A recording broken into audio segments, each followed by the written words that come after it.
기도하겠습니다. 거룩하신 아버지 하나님 감사합니다. 오늘도 하나님 앞에 나와 말씀을 듣습니다. 하나님 마음을 열어주시고 들을 길을 허락하셔서 하나님의 말씀이 깨닫게 되고 그 말씀을 따라가는 우리 삶 되게 도와주시옵소서. 또한 이 시간 성도들이 주 앞에 나와 드린 예물을 위해서도 기도합니다. 주님 앞에 감사하는 마음을 담아드린 그 예물들 기쁘게 받아주시고 어려운 시절입니다. 성도의 삶을 지켜주시고 영육간의 하나님의 은혜로 역사하시고 채워주시옵소서. 감사하며 예수님의 이름으로 기도했습니다. 아멘. 하나님의 말씀 보겠습니다.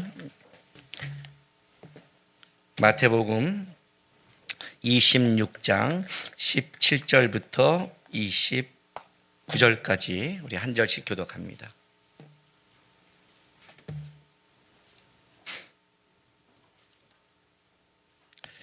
무교절의 첫날에 제자들이 예수께 나와서 이르되 유월절 음식 잡수실 것을 우리가 어디서 준비하기를 원하시나이까?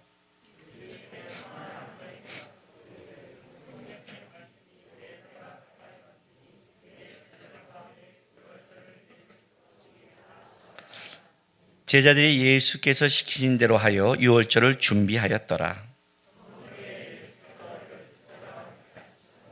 그들이 먹을 때 이르시되 내가 진실로 너희에게 이르노니 너희 중에 한 사람이 나를 팔리라 하시니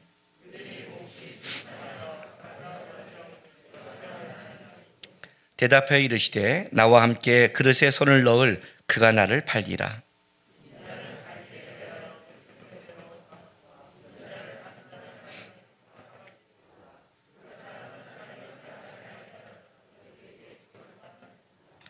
예수를 파는 유다가 대답하여 이르되 랍비여 나는 아니지요. 대답하시되 내가 말하였도다 하시니라.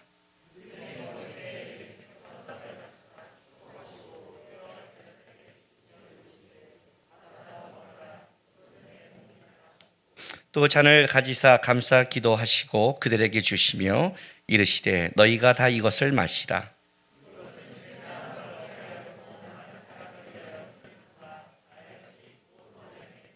같이 있습니다. 그러나 너희에게 이르노니 내가 포도나무에서 난 것을 이제부터 내 아버지의 나라에서 새 것으로 너희와 함께 마시는 날까지 마시지 아니하시라 하시니라. 아멘. 청년들에게 이런 질문을 받을 때가 있습니다. 목사님은 어려운 시절을 살았을 때 가출할 마음이 그래도 나가는 게 더 좋다고 생각해 본 적은 없으셨어요. 그리고 목사님은 그래도 확 그냥 성질대로 한번 그렇게 엎어버리고 그러고 싶은 적은 없으셨어요. 이런 질문을 받을 때가 있습니다. 청년 시대 가장 성경에서 말하는 가장 중요한 청년들이 해야 될 것이 하나님의 말씀과 근신이죠. 왜냐하면 청년 때는 혈기가 많기 때문에요. 그럼 제가 이렇게 대답합니다. 왜 안 해봤겠어요? 그죠? 사람인데 감정을 갖고 있고 냉방에 자고 있고 스티로폼에 자고 있는데 여기보다는 중국집에 가서 배달통을 나르는 게 더 낫겠지. 그런 생각을 왜 안 해봤겠고 또 어떤 때는 그냥 진짜 끝장내? 왜 이럴 때가 내가 왜 없었겠냐고요. 그런데 무서운 건 뭐냐면 그 다음에는 그 행동 다음에는 그 결정 다음에는 집을 나간 다음에는 다시 돌아올 수 있을까? 그 다음에는 사람에게 있어서 가장 어려운 건 뭐냐면 항상 결정해야 된다는 거죠. 그 결정은 결정으로 끝나는 것이 아니라 그 결정에 따른 책임과 대가가 따른다는 것이 그것이 우리가 사실 가장 어려운 거죠. 실제 살아가면서. 요즘 부모님들은 아이들을 키우는데 아이들이 그냥 다 해주는 것 같아요. 그게 이제 그 할머니 할아버지가 걱정하는 건데 다 해주다 보니까 애들이 잘 크는 것 같은데 사실은 잘 크는 게 아니라 부모가 안심하고 싶은 거죠. 부모가 이렇게 정상적으로 자기가 간다고 생각하는 것이 안심하고 싶은 건데 문제는 뭐냐면 대학까지 들어가고 결혼을 해버리면 그다음부터 문제가 벌어져요. 왜냐하면 사람의 인생 자체가 결정하는 삶을 살아가고 그 결정에 대해서 자기가 책임져야 될 삶을 살아가는데 결정하지 않고 자란 아이가 어느 날 결정하기 시작하니까 그때부터 하는 시행착오가 너무 큰 거예요. 이래서 아이들을 키우는데 굉장히 어렵지요. 부모가 사랑으로 다 해주면 커야 될 건데 사실은 그 아이가 자라면서 겪어야 될 것, 해야 될 것, 그런 것들을 우리가 보면서 어떻게 해주는 것인가, 어떻게 그들에게 결정하는 게 좋은 것인가, 이게 이제 부모가 갖고 있는 고민과 지혜인 것 같아요. 제가 우리 하람이 아주한테 항상 가르치는 게 하나 있습니다. 저는 살아가면서 몇 가지 하나님이 나에게 생각나게 한 것은 그냥 제가 하나님이 나에게 준 교훈으로 받고 있습니다. 그 중에 하나가 뭐냐면 청년 때 그 교회 국민대에 올라갔어요. 우리 정론교회가 국민대, 제가 모교회가 가까이 있어서 거기서 자주 축구도 하고 노는데 거기 이렇게 정문에서 올라가다 보면 왼쪽에 축대가 있고 그 축대 위에 다른 이제 건물이 하나 있어요. 그 건물 앞에서 얘기하고 있는데 한 선배가 오토바이를 몰고 온 거예요. 근데 오토바이가 그냥 청년 때는 그래서 저 한번 타면 안 돼요? 그랬더니 타봐. 근데 이렇게 돌리는 거야. 그래서 딱 타서 획 돌렸는데 오토바이가 확 나가버린 거예요. 저는 그게 그렇게 속도가 빨리 나갈 줄 몰랐어요. 근데 그대로 달렸으면 축대를 날라갔고 떨어져서 등교하는 애들과 같이 폭발을 했을 텐데 이게 너무 빨랐는데 가다가 이게 휘어갖고 중간에서 붕 날라서 오토바이와 같이 떨어졌어요. 좀 다쳤는데 다행이죠. 저만 다쳤으니까. 만약 그게 축대를 날라갔으면 진짜 다 놀란 거예요. 그게 저는 평생 잊어지지 않는 하나의 기억이 됐어요. 이 기억이 뭘 만들어내기 시작했냐면 생명과 관계된 거에서는 함부로 하면 안 되겠다. 어떤 결정을 했을 때 그 결정이 내가 하고 싶은 게 자전거를 타고 한번 달려보자와 오토바이를 타고 달려보자와 자동차를 타고 달려보자와 그건 다른 거잖아요. 자동차를 타고 한번 나도 몰아봐 200km?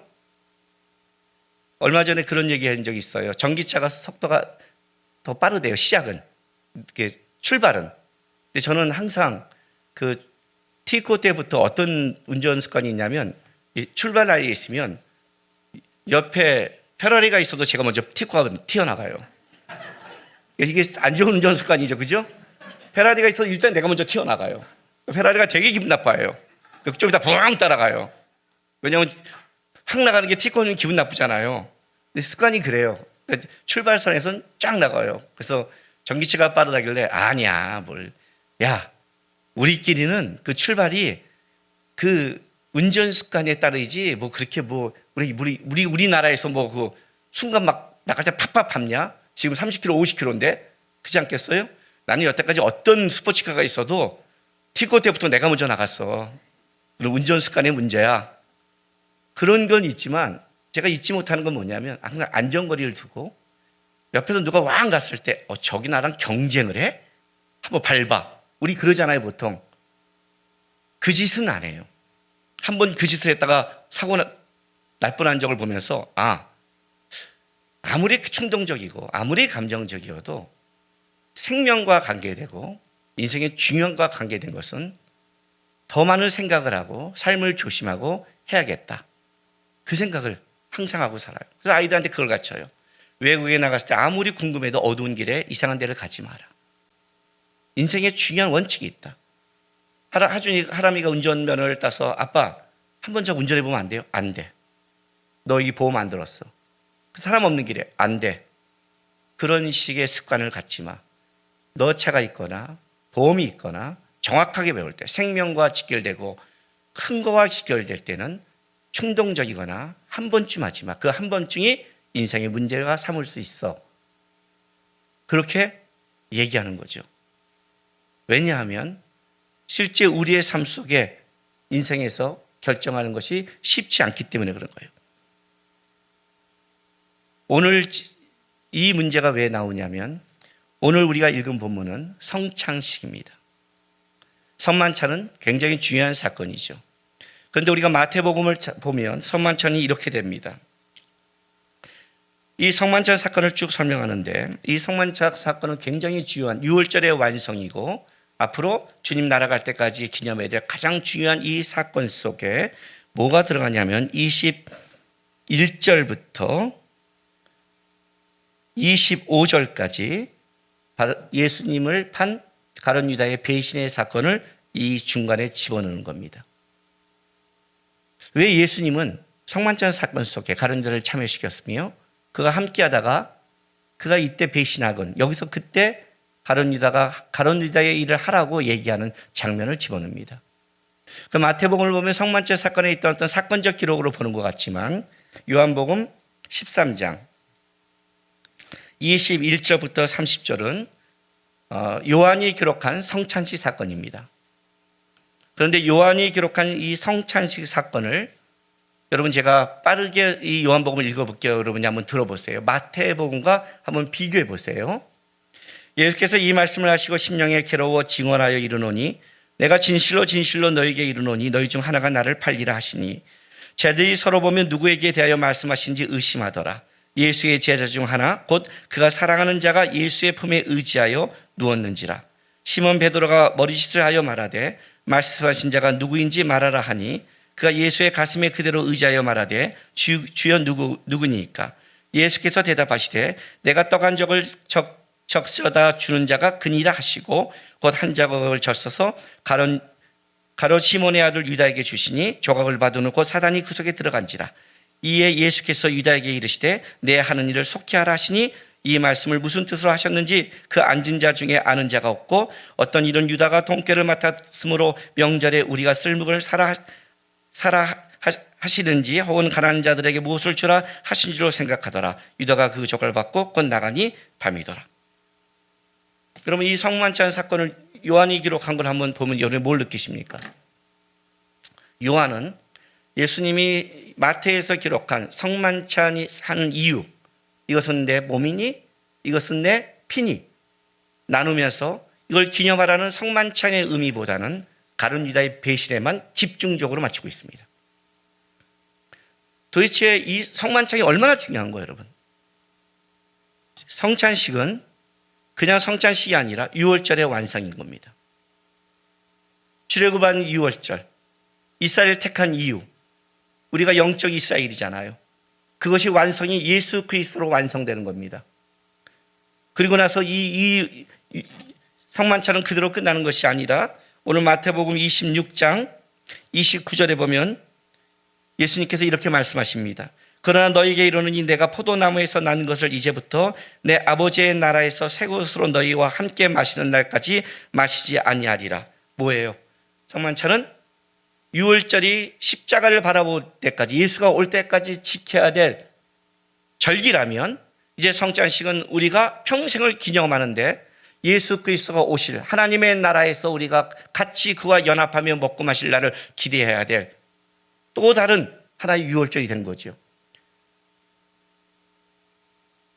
예수 그리스도가 이 땅에 오신 것이 초림의 구원의 완성이며 그것은 구원의 완성으로 끝난 것이 아니라 이 다음에 하나님의 나라의 완성까지 바라보면서 그 시절에 우리가 교회가 가듯이 성찬식은 유월절의 완성이자 이제 새로운 나라 하나님의 나라를 바라보면서 그때 그리스도와 연합을 바라보며 기대하는 그걸 바라보는 그 시절 해야 될 이 중요한 성찬식을 내 몸이니 내 피니라고 한 이것을 요한은 기록하지 않고 가룟 유다의 배신에 집중적으로 얘기하고 있다는 거예요.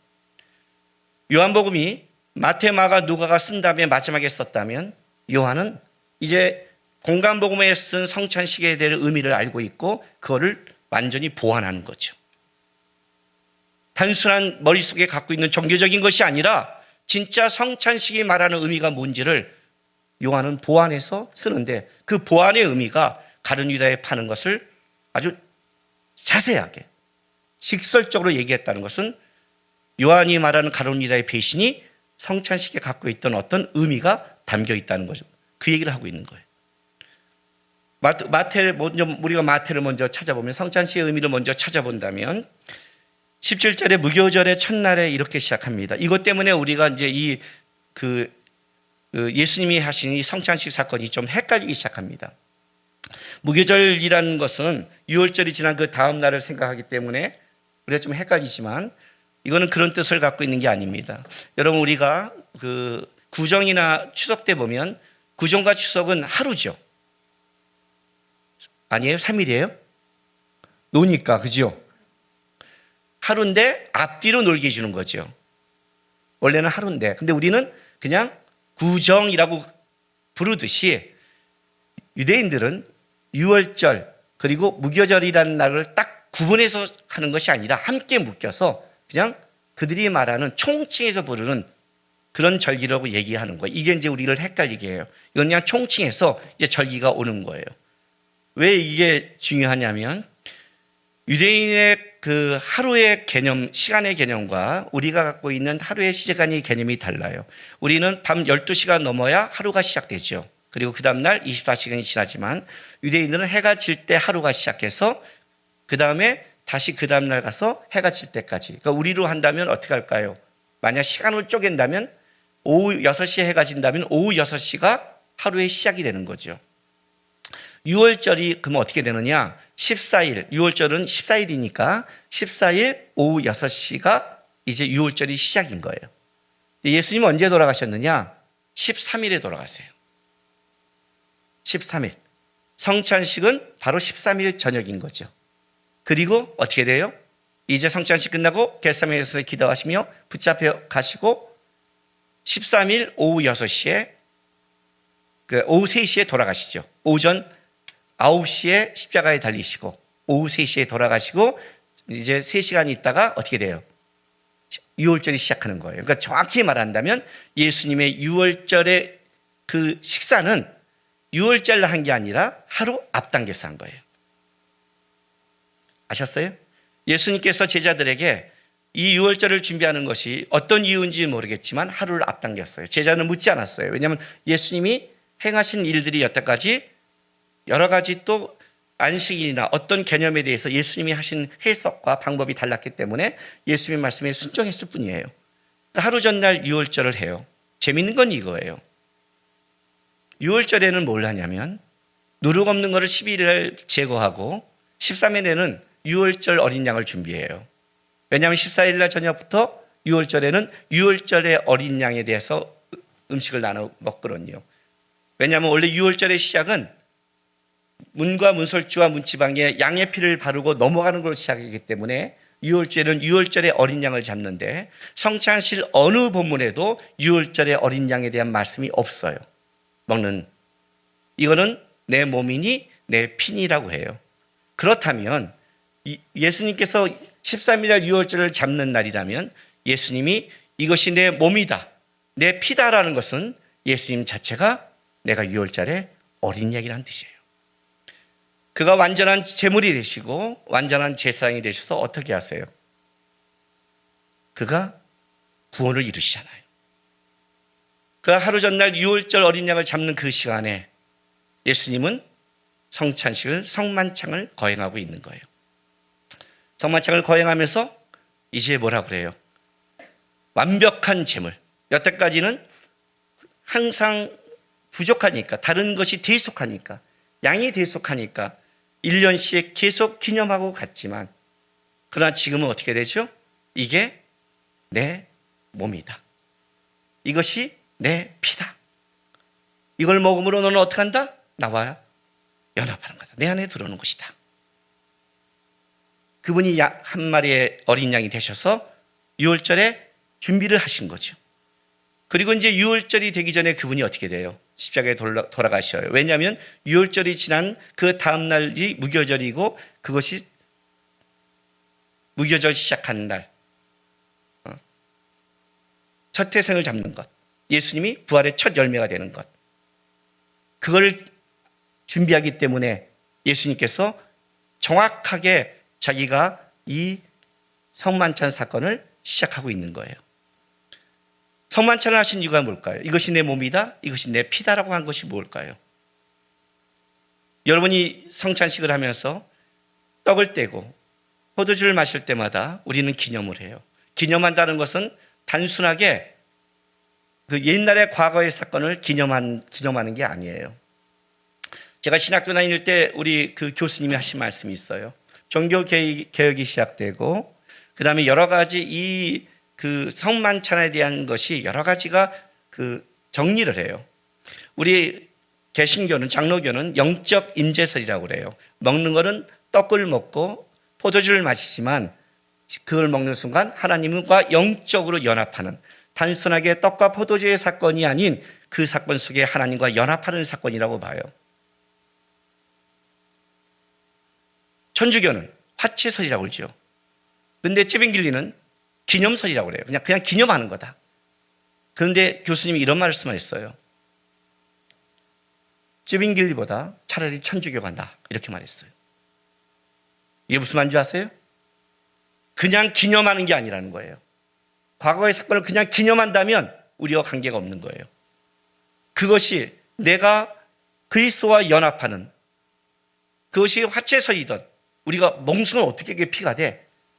이런 어떤 논리적인 문제가 아니라 그 사건은 어떤 의미를 갖고 있냐면 오늘 내가 그리스도와 연합하고 그리스도와 함께 살아가는 고백이 더 중요한 거거든요. 그래서 우리는 그걸 먹는 순간 우리는 그것이 피와 살로 변하지는 않지만 우리는 떡을 먹고 잔을 마시지만 실제는 그 순간 우리의 신앙 고백은 뭐예요? 주님, 나는 이 다음에 주님과 함께 할 것이며 지금도 주님과 연합하며 평생 주님과 함께 가겠습니다는 신앙 고백이 바로 성찬식 사건이라는 거예요. 예수님이 이 사건 속에 가장 중요하시게 여긴 거죠. 요한복음 17장 보세요. 요한복음 17장은 겟세마네 동산에서 기도하신 대제사장적 기도라고 그래요. 요한만 이거를 기록해 놓죠. 근데 11절에 보세요. 예수님이 한 기도 중에 11절에 나는 세상에 더 있지 아니하오나 그들이 세상에 있사옵고 나는 아버지께로 가옵나니 거룩하신 아버지여 내게 주신 아버지의 이름으로 그들을 보존하사 우리와 같이 그들도 하나 되게 하옵소서. 뭐라고요? 하나 되게 하옵소서. 21절 22절 보세요. 요한복음 17장 20절부터 제가 읽어줄게요. 내가 비옵는 것은 이 사람들만 위함이 아니요 또 그들의 말로 말미암아 나를 믿는 사람들도 위함이니 아버지여 아버지께서 내 안에 내가 아버지 안에 있는 것 같이 그들도 다 하나가 되어 우리 안에 있게 하사 세상으로 아버지께서 나를 보내신 것을 믿게 하옵소서. 내게 주신 영광이 내가 그들에게 주었사오니 이는 우리가 하나가 된 것 같이 그들도 하나가 되게 함이니이다.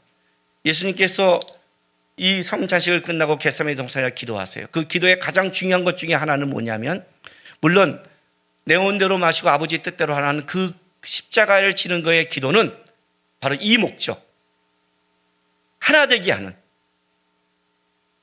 단순히 예수님이 십자가를 고난을 받는 게 아니라 그를 믿는 자들과 하나님을 연합시키는 성만찬 사건은 바로 그 의미를 갖고 있는 거예요. 내가 이제 그리스도와 연합하며 그 그리스도의 연합을 넘어 하나님과 연합합니다. 그걸 만들고 싶은 거예요. 근데 놀라운 사건이 여기에 가룟 유다의 사건을 집어넣어 버린 거예요.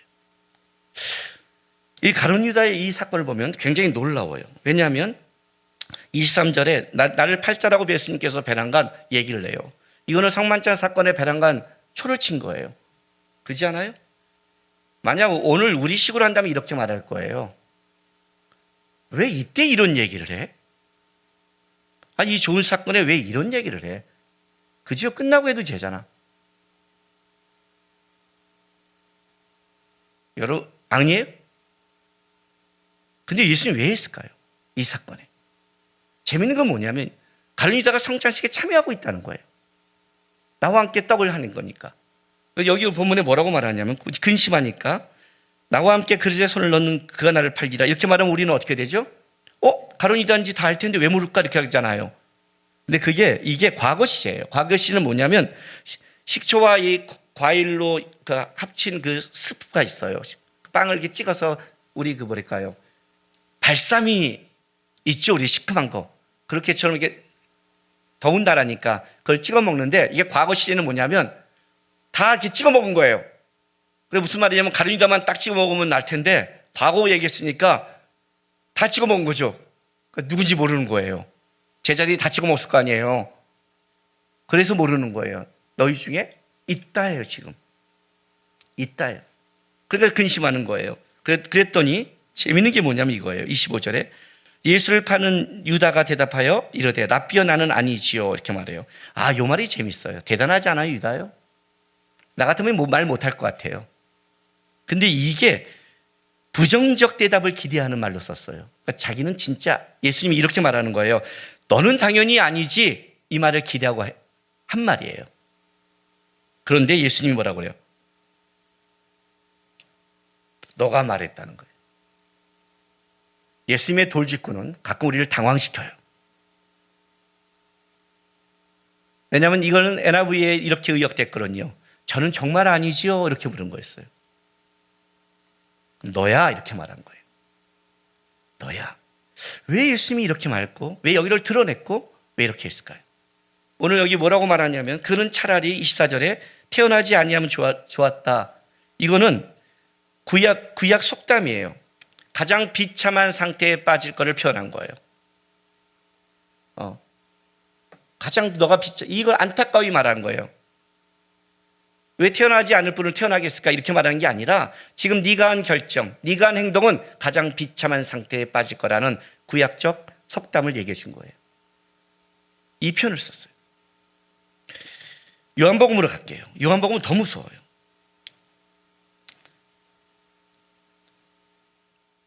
요한복음은 예수의 가슴에 25절, 그가 예수의 가슴에 그대로 의지하여 말하되 주여 누구오니까?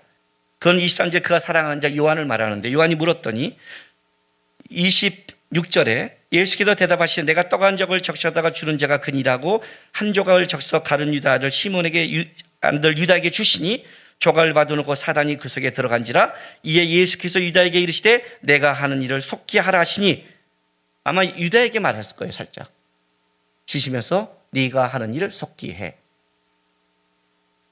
그걸 받는 순간 사단이 들어가고 그는 나갔는데, 많은 제자들은 유다가 항상 돈 회계를 맡았고 물건을 샀기 때문에 나간 줄 아는데 실제로는 자기가 하는 일을 하려고 나간 거예요. 가룟 유다는 어떤 마음으로 예수님을 쫓았을까요? 저는 가룟 유다는 감정적인 사람이 아니라고 생각을 해요. 감정적인 사람은 이렇게 못해요. 오히려 감정적인 사람은 베드로 같은 사람이에요.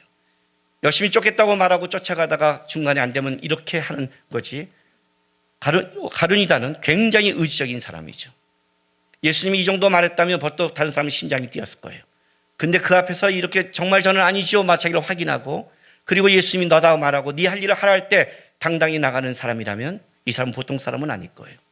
특히 가룟 유다는 예수님을 다른 제자와 함께 모든 것을 버리고 쫓았던 3년의 인생이 있는 사람이에요. 여러분, 모든 것을 버리고 쫓는다 쉽지 않죠. 그 인생길을 쫓았어요. 오병이의 기적을 맛봤고, 묻는 병자를 고치는 걸 맛봤고, 죽은 자가 살아나는 것도 맛봤어요. 풍랑에 배가 흔들렸을 때, 죽게 되었다고 걱정했을 때 예수님의 걸어오심을 받고, 베드로가 그 무리를 걷는 것도 봤어요. 수많은 이적과 기적을 체험했어요. 그럼에도 가룟 유다는 어떤 마음으로 예수님을 쫓았을까요?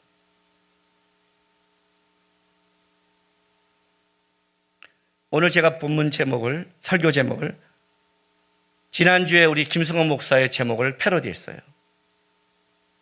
나의 교회, 우리 교회, 주님의 교회에서 그렇구나, 나는 맨날 하나 했는데 세 개를 써도 괜찮네.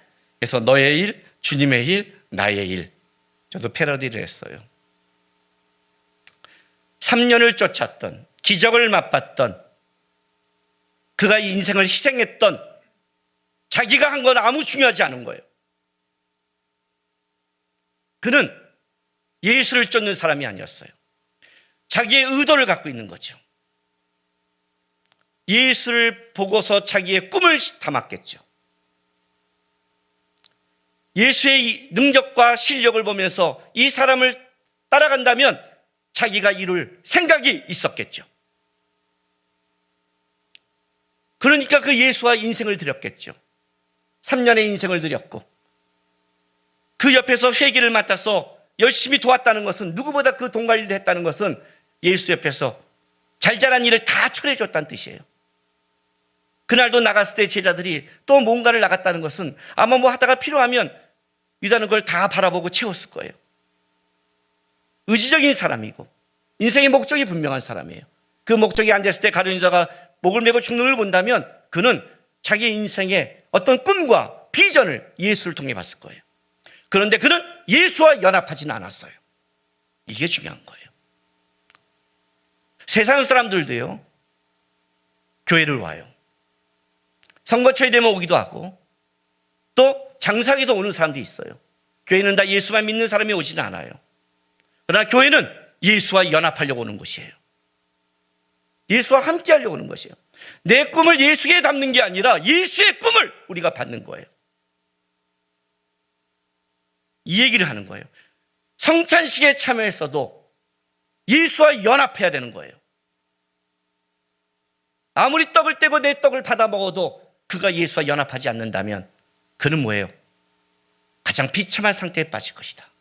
차라리 나지 않으면 좋았을 것이라고 말하는 거예요. 요한은 이걸 얘기하는 거예요. 성찬식은 종교적인 것이 아니다. 주님이 내가 너와 하나가 되듯이 하나가 되는 싸움이다. 주님이 하신 일이 뭔지 아세요? 주님이 한 일이 우리와 하나님을 연합시키는데요. 그것 때문에 십자가를 지러 왔어요. 그가 스스로 유월절 양이 된 게 그 이유예요. 내 떡을 먹어라, 내 피를 마시다가 뭐예요? 내 떡과 피를 마셔와 나와 연합하는 것. 신앙은 나와 연합하는 것이다. 예수와 연합하는 것이다. 그게 신앙의 삶이다.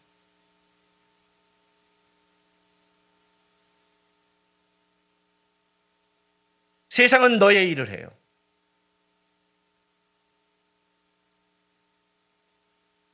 코로나 바이러스 때문에 마스크를 쓰고 설교를 해요. 어떤 사람은 그 교회를 너무 핍박한다고 말을 해요. 이 정도의 핍박은 받을 수 있죠 뭐. 이걸 핍박이라고 말하면 우리의 믿음의 선진들이 천국에 가서 만났을 때 이리 와. 이런 너 앉아. 우리 죽을 거예요. 이걸 핍박이라고 말한다면 기독교인들이 너무 약해졌어요. 오늘 앞에 찬양하는데 찬양 가사에 제 가슴을 딱 친 게 있어요. 찬송가 중에. 앞에 찬송이 절절하죠. 뭐 친구 날 버려도 다 절절하죠. 제 가슴을 친 건 이거예요. 내 은혜가 내게 족하다. 예수와 연합하면 족하지 않아요? 너무 우리는 약해졌어요, 신앙생활이. 너의 일이 너무 많아요. 너의 일이. 신앙의 삶은 예수와 연합하는 삶이고 예수를 붙잡는 삶이고 주님만 바라보는 게 신앙생활이에요. 그게 우리의 결정이어야 되는 거예요. 나의 일은 뭘까요, 이제? 그 얘기를 하는 거예요. 가룟 유다에 너의 일이 있고 주님과 연합하는 주님의 일을 하셨어요. 주님은 그 일을 하셨어요. 나의 일은 뭘까요? 내가 너의 일을 한다면 가장 불쌍한 상태에 빠질 거예요. 그것이 우리의 삶에서, 가정에서, 직장에서 수많은 일 속에 우리는 결정을 해야 돼요. 수많은 일 속에. 그 속에 우리는 놓치지 말을 게 뭐냐면 내가 주님의 사람이고 주님과 연합하면 이 땅을 가른 거예요. 주님이 우리를 끌어가시니까. 주님은 쉬지 않으시니까. 우리의 상태에 빠지지 않고 주님을 따라가는 것. 그게 내가 삶 속에서 해야 될 나의 일인 거예요. 성찬식 사건이에요. 여기다가 요한이 이 사건을 기록한 거예요. 그리스도와 연합하는데, 함께 가는데, 그리고 주님 오실 그날까지 그걸 기억하고 가는 것. 그게 성찬식의 가장 중요한 사건이다. 하나님 앞에서 가룟 유다처럼 그리스도와 연합하는 걸 놓쳐버리면 그것이 가장 비참한 신앙의 삶이 될 것이다. 기억하시고 오늘 하루하루 또 돌아가서 하루의 삶 속에 주님과 연합하는, 주님을 붙잡는, 주님과 함께하는 여러분 되시기를 주님의 이름으로 바랍니다. 기도하겠습니다. 시간 다 기도하겠습니다. 주님 바라보고 살겠습니다. 주님 붙잡고 살겠습니다. 주님이 행하심을 믿습니다. 왜냐하면 우리는 살아계신 하나님을 믿으니까요. 주님과 함께 인생 살아가서 이 다음에 주님 만날 때 기쁨으로 주님 보는 신앙 되게 하겠다고 다 같이 기도하며 나가겠습니다. 기도하겠습니다.